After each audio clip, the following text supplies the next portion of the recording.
Welcome to the Irish Farmers Journal Weekly Podcast, brought to you by Ornua, the home of Irish dairy. Hello, Patrick Donohoe here, news editor with the Irish Farmers Journal. A July morning isn't usually the time for budget discussion, but this week the IFA submitted their priorities for Budget 2017. Irish Farmers Journal news correspondent Pat O'Toole spoke with the IFA's chief economist Rowena Dwyer about what the IFA wants for farmers. The reason we launch in July at this point is because the budget, as people are aware now, happens in mid-October as per EU fiscal rules.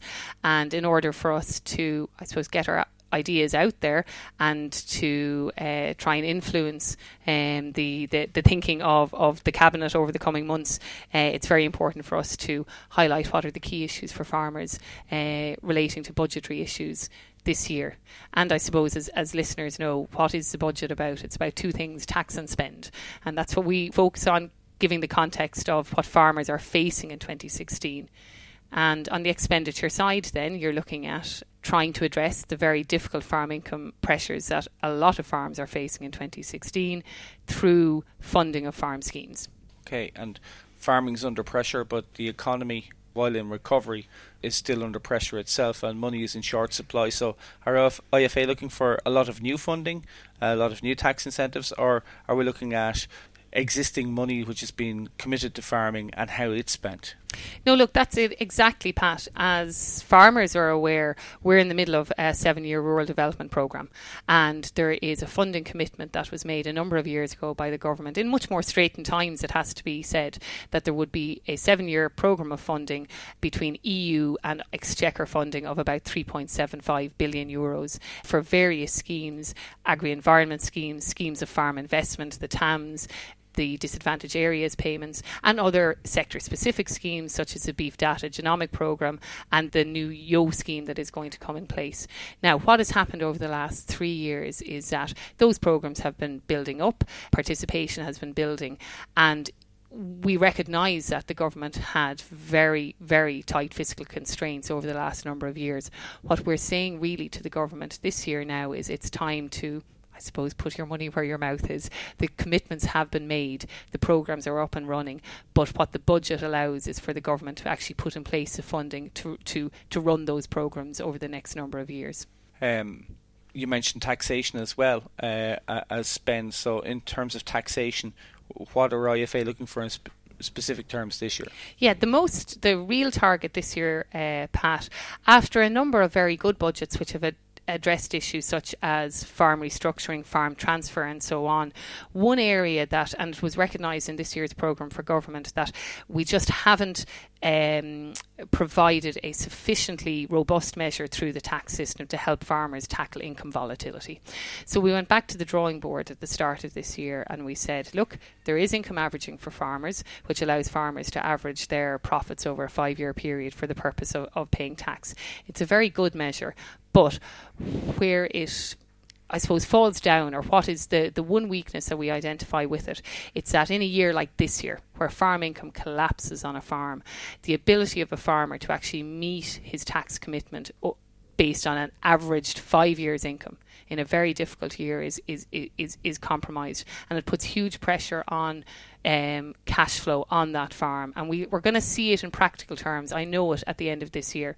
So what we said was, if we were to adjust the income averaging system to allow farmers in a very difficult year like this year to pay their tax due on the single year only, on this year's low income, and that the deferred tax payment that would have been due based on the average of the 5 years profit would be paid back over a 3-year period, deferred and paid back 3 years into the future.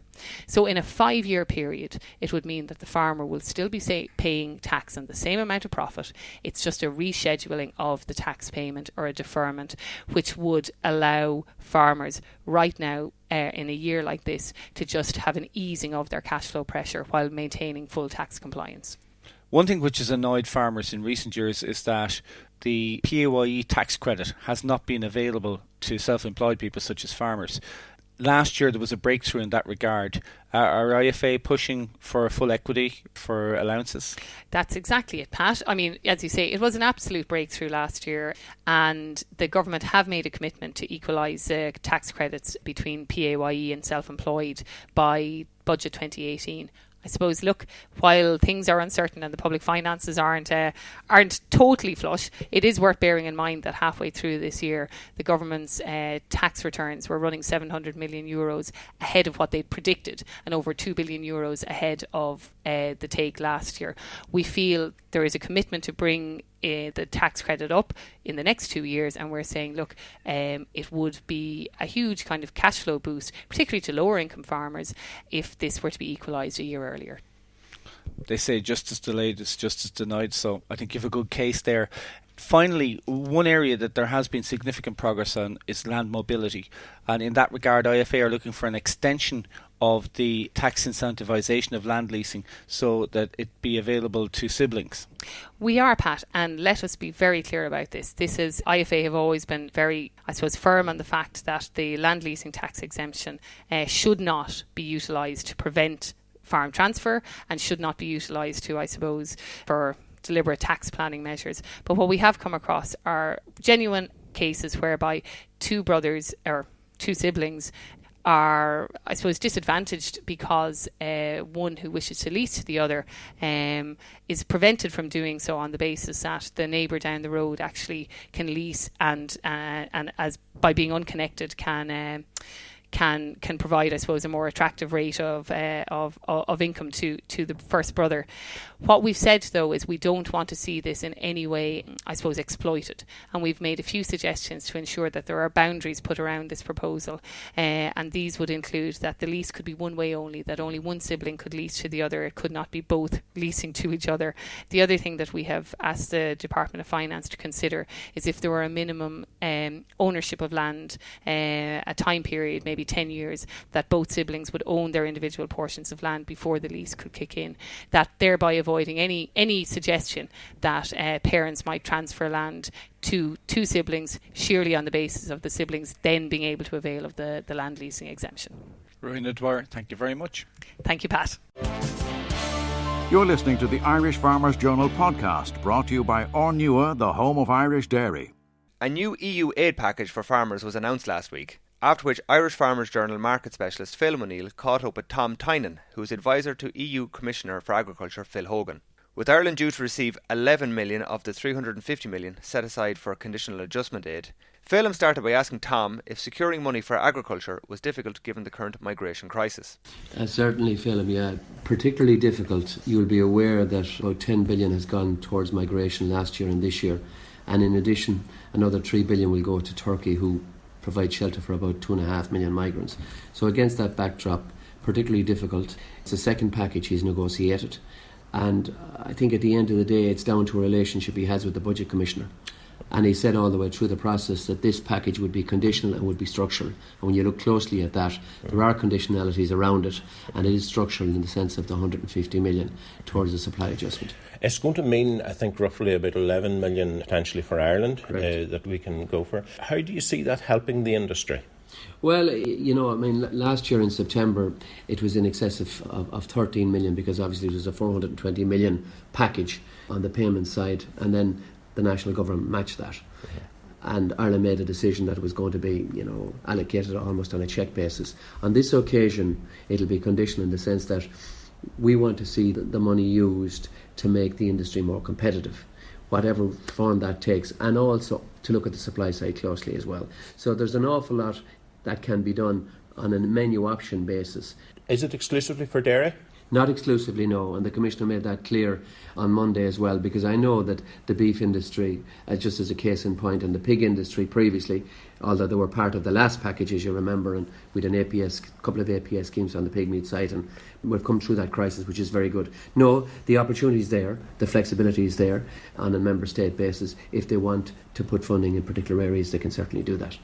Turning to trade talks, there's a number of trade talks, I suppose, at various stages of progress. The most recent that we're aware of, the TTIP had its most recent round of discussions last week. Where do you see TTIP heading at this stage, given that America is now very much moving into election mode? Well, I think Commissioner Hogan has been clear on this for a number of months, exactly as you say, with the election backdrop, particularly with the positions both candidates have taken, specifically in relation to TPP and on trade generally. I think nothing's going to happen very quickly in relation to TTIP now.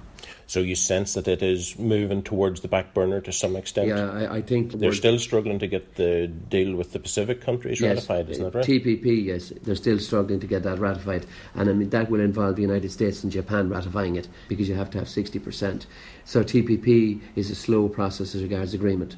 And TTIP's behind that somewhere. Correct. I know the Commissioner has been doing a fair bit in Asia, in China and Japan, and I know that discussions are ongoing with Japan, the free trade agreement. What kind of progress are we making there, do you sense? The Commissioner felt that Japan, he had a real engagement, a real political engagement, in terms of he knew where the landing ground was. Now, earlier this week he had another engagement with the Japanese. They were over here actually, one of the trade negotiators, and it went very, very well. The Commissioner, he would drive forward an agenda. He would always be ambitious in terms of what he's trying to achieve. His objective here would be to get an FTA with Japan in the first half of next year. It may be seen as ambitious, but if you're not ambitious in this place, you don't achieve anything.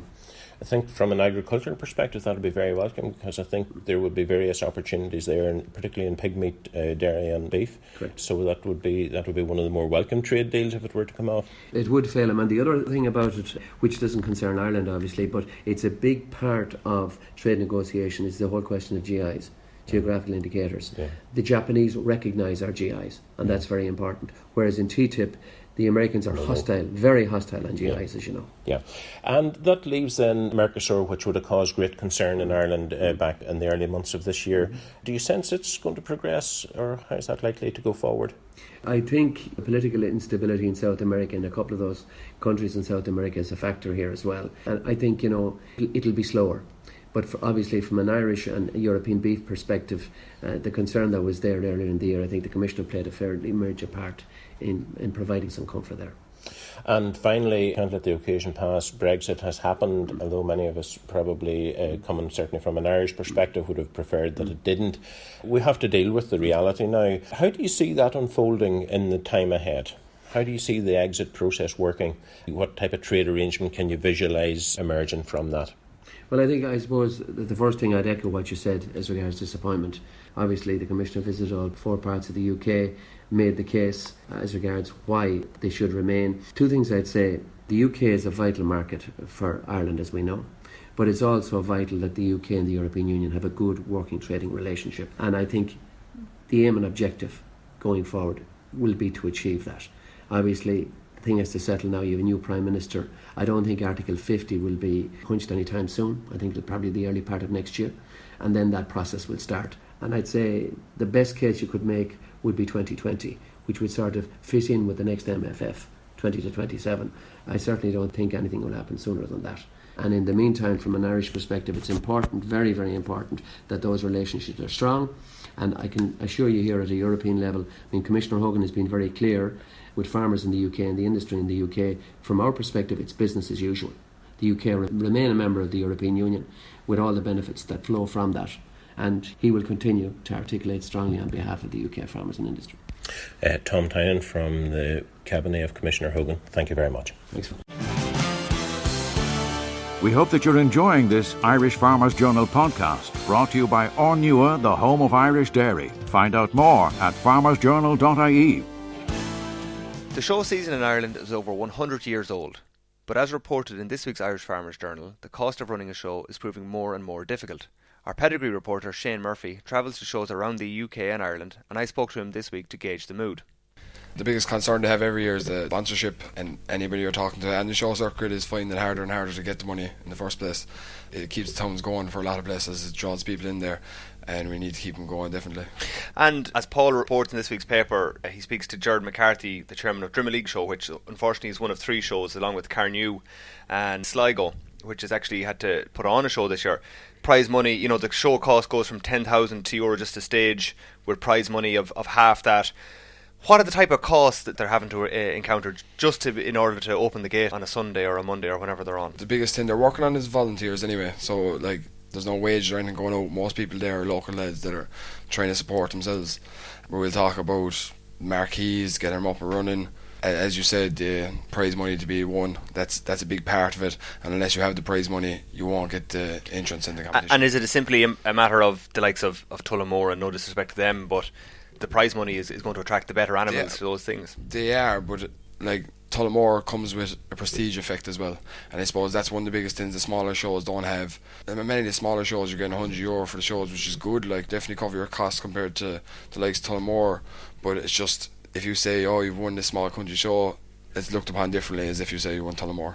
And is it the case of, you know, you have an animal that you bring to the show? In one case it might be €25 to enter, the prize money could be €30, so it doesn't always cover the cost. But is it the fact that when you go to sell it in the mart or the fat stock sale or something like that, you have that rosette to sell? That's where it comes in big time. Like if you say your animal's won 5 or 6 championships this summer, like it definitely counts towards the end.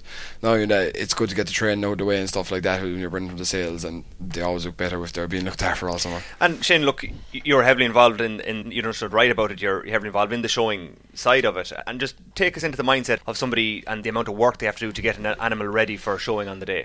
Yeah, I suppose from an outside looking in, they don't realise what's actually involved at all. Like this isn't just showing up in the day and putting your animal in the box. It's months of hard work gone in. The hair is probably one of the biggest parts of the beef animals. The hair growing on the animal to be looking their best on the day, and the feeding regime, and even from the minute the calf's born, like a lot of these calves would have been tied up since they're 2 or 3 weeks old, like, and you might be seeing them in a year and a half, so there's a long campaign gone into that. And how long does it take to get a young weanling calf haltered, trained, ready to stand to a tension inside the ring, ready for the judge to Again, cast it's the eye? totally different. Like why people might start younger is because it is a lot easier. If the animal's used to yourself, it makes it a lot easier, but I found giving them a bit of time isn't any better, because when they're too quiet they get too stubborn and halter. So we'd usually train our own calves at home, maybe 6 months, kind of stand them there for a good week just on the halter, and them pull back on themselves, and after that they'll stand for themselves. But it's getting them from the stand into the walking is the next story. You might have to spend 2 weeks on that, just walk them every day, small little bits. And back to where we started on, so that we can finish. We have seen a couple of shows having to cease this year. I would like to see that bit more, that happen a little bit more as we go forward. And as I said, you're writing in a new supplement in the Farmers Journal every week about the shows, and you're covering upon 50 shows. What's the mood of shows out there, and are we likely to see a bit more consolidation, to use that kind of dairy expression? Like, we've nearly 20 shows covered now throughout the UK. It's just different breeds are taking off. Like we're seeing there's fierce turnouts of Herefords at the shows, where Angus might be a bit back down south, and again different parts of the countries, the west kind of tends to get that bit more at the shows as well. Maybe it's the later season, we'll say we're moving away from the southern shows now. There's only Dungarvan left on Thursday, and we've got Bantry in September, but the majority of them are over and they're coming up west, and the numbers are starting to come out. The animals are starting to look the part now, and maybe that's it too. Maybe the kind of shows have to push off a bit further. Those smaller shows that have to compete, is it a matter of how do they diversify themselves? Like, is it just by bringing in dog shows and horse shows, or tug of wars or something like that? It is working. Like, you'd see different stuff there now. Is in that lawn show they had musical chairs and just something different. Just might catch a few people, but there'd be a few people that you mightn't have had before. And Shane, you've got full and extensive coverage. This is a very important weekend, of course, with Bonnyconlon and Tinnahealy in this week's and next week's paper. It's a fierce weekend coming up for us. Probably the biggest weekend now out of all the weeks we've had since the show coverage start. We're covering 7 shows from Thursday to Monday. Probably the biggest of them being Tinnahealy and Bonnyconlon. Like, that's Bonnyconlon's, we'll have to stand at the Bonnyconlon show, and that'll be the main and one of the west, we'll say. Shane, thank you very much. You can follow all our show coverage live on farmersjournal.ie and in our extensive pedigree supplement each week in the Irish Farmers Journal. The Irish Farmers Journal weekly podcast, brought to you by Ornua, the home of Irish dairy.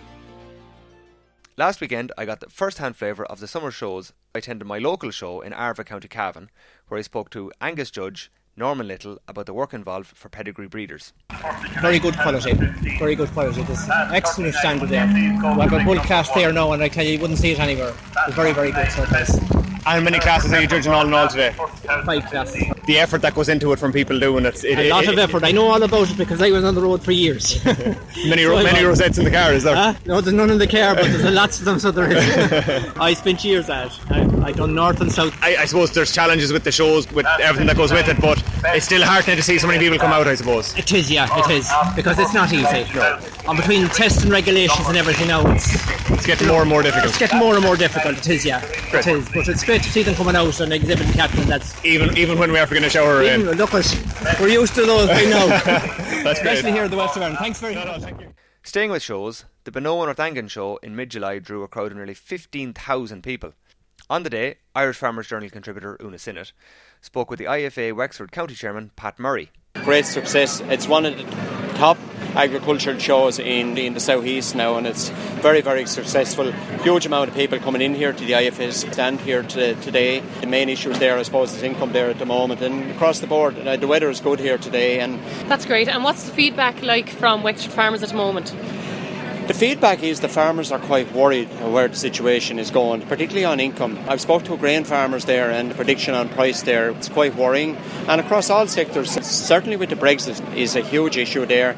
And I suppose we look at the example of the referendum took place on a Thursday, or the result was on the Thursday or on a Friday morning. The factories dropped their prices straight away. A lot of the factories had hedged forward, and there was a lot of disappointment with that. They were using the Brexit as an excuse to drop prices. Okay, now, so we speak about the Brexit there. Were you shocked about the result? I was, and I was very surprised, and I suppose it was a protest vote. People weren't aware of what they were voting for. Immigration was the biggest issue, and I suppose the economy was forgot about. From an Irish perspective, we have to look at it. We are a huge exporter to the UK, very much dependent on the UK, and very much dependent on the currency, and so it's a huge shock to Irish farmers. It's a worry like where the situation is going. Exactly, and we need great leadership in this time. So we do, and the government here need to say how to stall early. We have a very good relationship with the UK, and we need to continue that as regards our trade deals. And now, how is your new president, Joe, getting on? I suppose we're in a new area. We have a new president, Joe Healy. We travelled on the Chairman's Forum to Brussels with them, and certainly the main issues there are income with the new president, and we certainly are coming in supporting the new president in his role there. It's a difficult time to be president of the IFA, but we are, as an organisation, National Council is fully behind the new president, and we need to get the job done of supporting farmers in Ireland. I'm joined now by John Pettit, who works in Johnstown Castle, and John was one of the head judges today at the farm produce tent. So John, you've finished your job here today. Have done, yeah. High standard? Very much so, yeah. So now we're standing beside the best sample of silage. So can you tell me what you look for in silage? Generally, I suppose when you look at a sample of silage, the first thing that springs to mind, you'll take a sample in your hand, you'll see how much moisture is in it. So some samples, like the grass, the silage may not have been well wilted, and there's an awful lot of moisture in it. So that's not really desirable as well in terms of feedstuff for animals. The other end of it is just a smell. If you get a sweet smell, it's a lovely smell off this. It is, just shows it's been well preserved in as well. If you get silage that has a higher pH, it won't have preserved as well, and you get a poor smell or an acidic smell of it. So animals won't eat as much of it either. So if it doesn't smell right, it's not going to taste right. So essentially animals won't digest as much of it. The other end of it then is just when you put it in your hand to squeeze it. So you get a feel for the texture of it. So if it's stemmy as well, that'll indicate that it's a low dry matter digestibility, which is not desirable either. So what you're looking for is more leaf material, so it'll be easier to run through your hand. You won't feel an awful lot of prickly stems in it. You don't want it to be in reproductive stage. No, exactly. You don't want to see seed heads either. So that's an indication as well that it's actually headed out. But if you got seed heads, you'll also have a lot of stem. So both things don't lend themselves to good quality silage.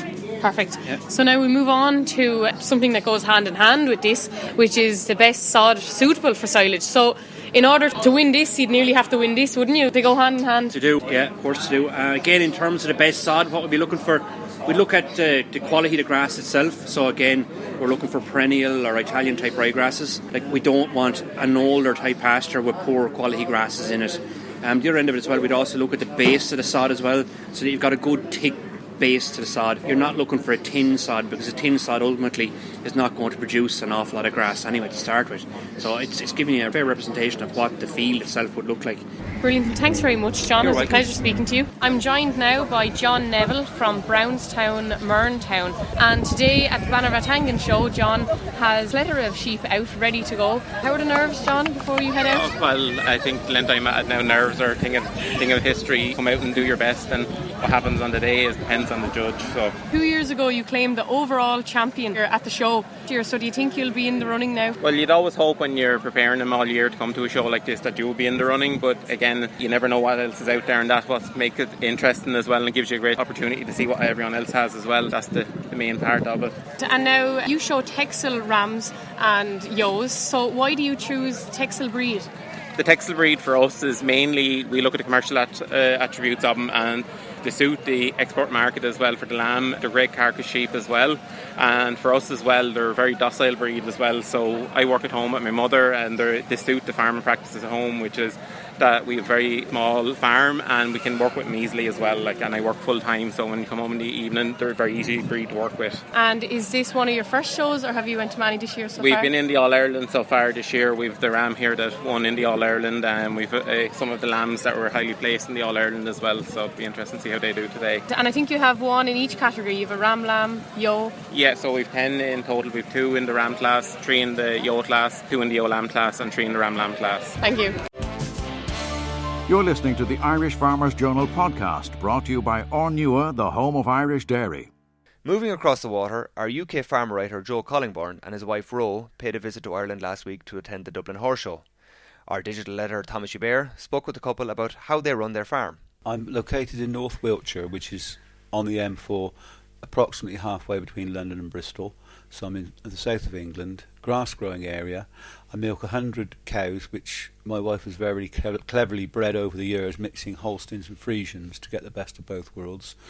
And having been coming to Ireland for the last 20 years, started out socially coming hunting, and then more and more to look at Irish farming, I've learnt what the Irish can do with grass. And the reason I'm surviving at the moment on an extremely low milk price is the fact that I've copied your milk from grass system, put in paddocks, and fortunately the cows we've bred convert grass into milk, so we get at least 50% of our milk from grass, doing about 7,000 litres from just over a tonne of cake. Ro, I'll turn to you now. We've mentioned the breeding. What is your herd like, and how did you put it together? Well, we've got a very old herd. It started off in 1910 with the first Friesians in the area. So I sort of started off with a very good base, and I've kept it as Friesian as long as we could. But then when the pin system came in, sort of the AI companies stopped proving the Friesian bulls. So at that stage we decided to breed our own Friesian bull out of a really good 10,000 litre 9th lactation cow who looked like a heifer.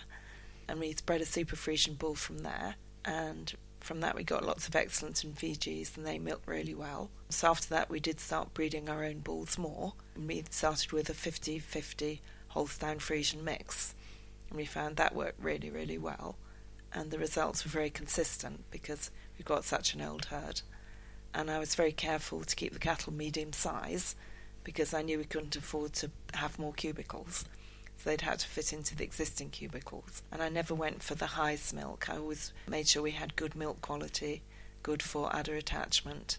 That has worked very well. So we've got a Friesian type cattle now, but they're medium size, and I think they're better really. And you're still managing your own stock bulls and keeping it all a close herd. Yeah, we use AI as well, but we've done very well. We're less than 2% inbred, so we've done quite well. We had a very good, excellent cow with very good milk quality, which she has always passed on to her offspring. And I bred that to a bull from the genus stud called McCormick, and he had 0.29% butterfat and 13.7, I think, % on fertility. And I was sort of really, really interested to see what milk quality we get from that. And so far all the heifers have been between 5 and 6% butterfat, and also they've all got in calf straight away really, really well. So the milk quality and the fertility genetics have come through. Okay. So I'm very pleased about that. And Joe, you mentioned briefly at the start the milk price there. What are you getting at the moment for your milk, and how is that looking for you in the coming months? How are things with your co-op First Milk? Well, I'm ashamed to admit we've had the lowest milk price ever, just below 14 pence a litre. There are signs things are changing in all the milk markets. The milk price is rising, and ours will have to go up. It's very difficult that First Milk is the last remaining milk co-op in Britain. And as an Irish farmer who relocated to Scotland said to me, why is it co-ops work in other countries and they don't work in Britain?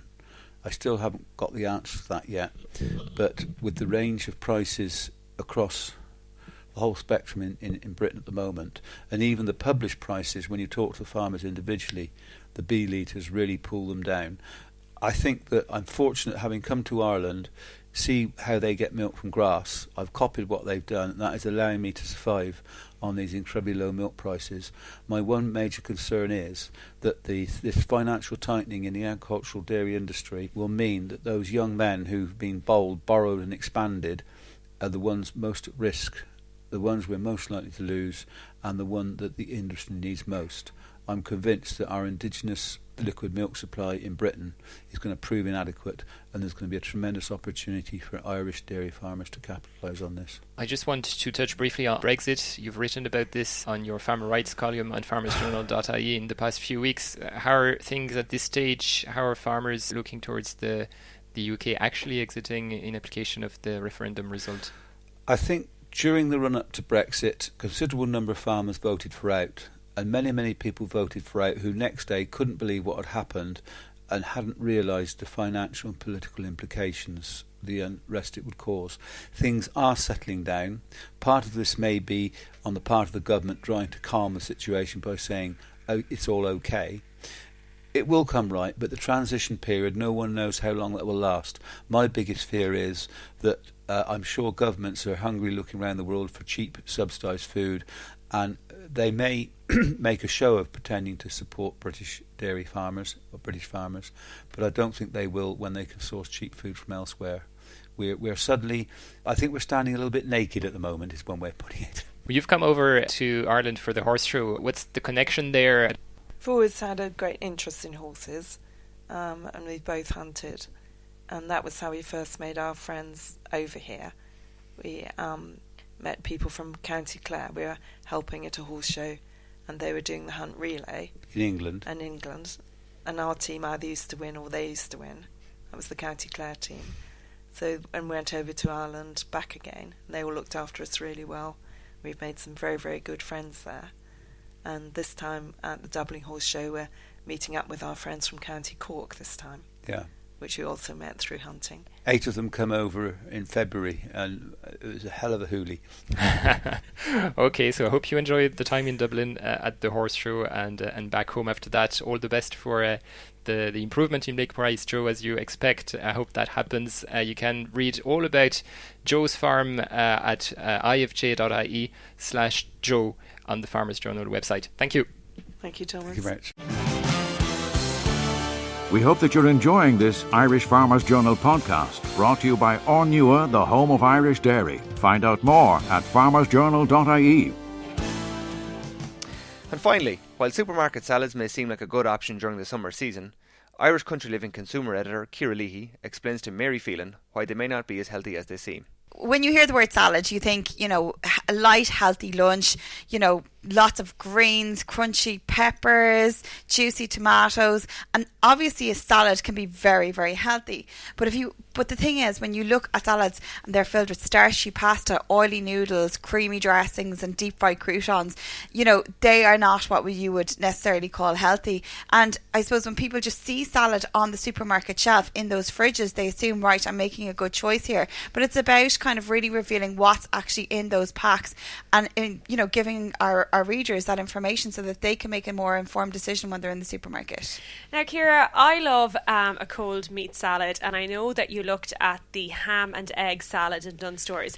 Now, what could be so offensive about a traditional salad with ham and egg and lettuce and tomato in it? What is so wrong with that? Okay, so the thing is, I picked up this salad specifically for this reason. I was like, this is what a traditional Irish salad is: a bit of ham there on and a bit of salad on a warm summer evening. But the thing is, when you actually got into the salad, first of all, it was 429 calories, which isn't massive, but it was ham, cheese and egg. It's more of a protein box than a salad, and really what was bringing it down was the coleslaw. It was just thick mayonnaise. There was more coleslaw in it than there was vegetables, and you could see the liquid swimming at the bottom.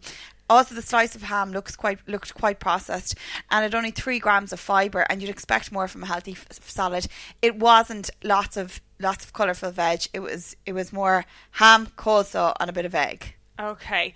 What other culprits did you come across on our supermarket shelves? Okay, probably the worst one, because we did this with Paul and me, a nutritionist, and probably the worst one that we did come across was a Tesco chicken pasta.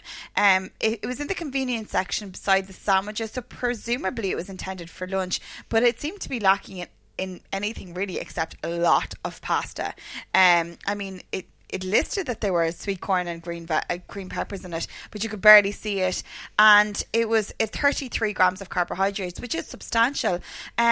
The other thing was, it was a very small packet, but it was coming in at 300 calories, and you definitely wouldn't be satisfied after it. It was just a lot of pasta and really didn't have the balance that you need in your daily diet, or that you should be getting from a salad. And what about a Caesar salad? I know that they're very popular here in Ireland. Absolutely. So we did look at the traditional Caesar salad, and this one we got from Super Value. And when you looked at it, look, there was a lot of green, which is great and will definitely get the attention of consumers. But when you look closer, it came with parmesan, which is a high-fat cheese, bacon, which is high in salt, croutons, and a creamy dressing. I mean, you're not getting a lot of nutrition here. You really would need to add in a lot more to it. It was meant for two, and that was coming in at 182 calories. But it was quite low in protein and fibre, and you need to remember that protein and fibre are your best friends to fill you up when you're watching your weight and you want to eat healthy. So although it's only 182 calories, a lot of people might find that it would leave them hungry by early afternoon, and it comes back to this whole thing, I'd never be full on a salad. You can be full on a salad if it's got the right ingredients, but if it's just a bit of lettuce and creamy mayonnaise, it's not going to do the job. Okay, now you did find some salads that did do the job. What would you recommend I have for my supper now this evening? We did find really good ones as well. Great, good to hear. So probably one of the best ones we found was an Aldi, and it was only coming in at $2.79. So that's it was price or calories? $2.79 price. Okay, grand. It was called the Classy One, and it had feta, beetroot, green lentils, mixed leaves, orange, and a cranberry dressing.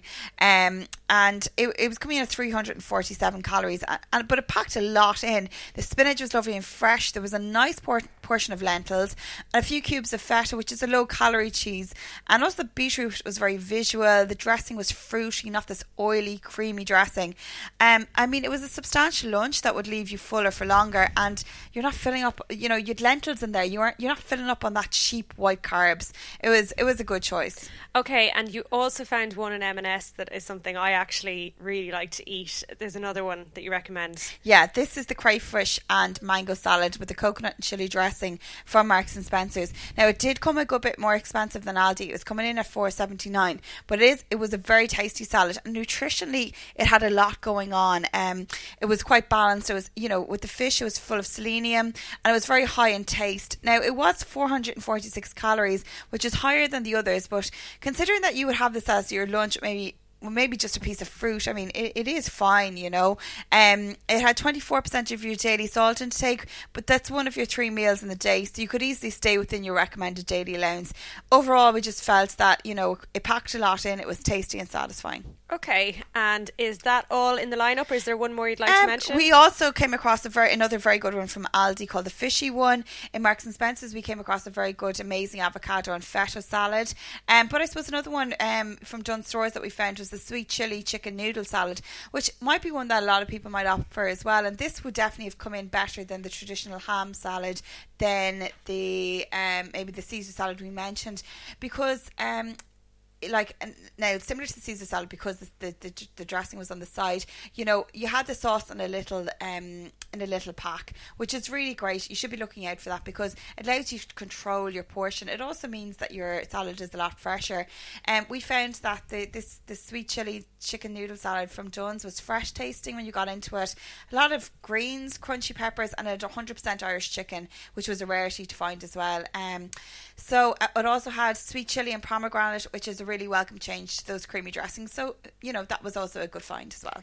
Okay, well, that is all very interesting. And for those of you who want to read more and find out which salads you should be buying and to get more information, it's all in this week's Country Living in the Farmers Journal. The Irish Farmers Journal podcast, online at farmersjournal.ie, on the Irish Farmers Journal app, and on iTunes every Thursday. Brought to you by Ornua, the home of Irish dairy.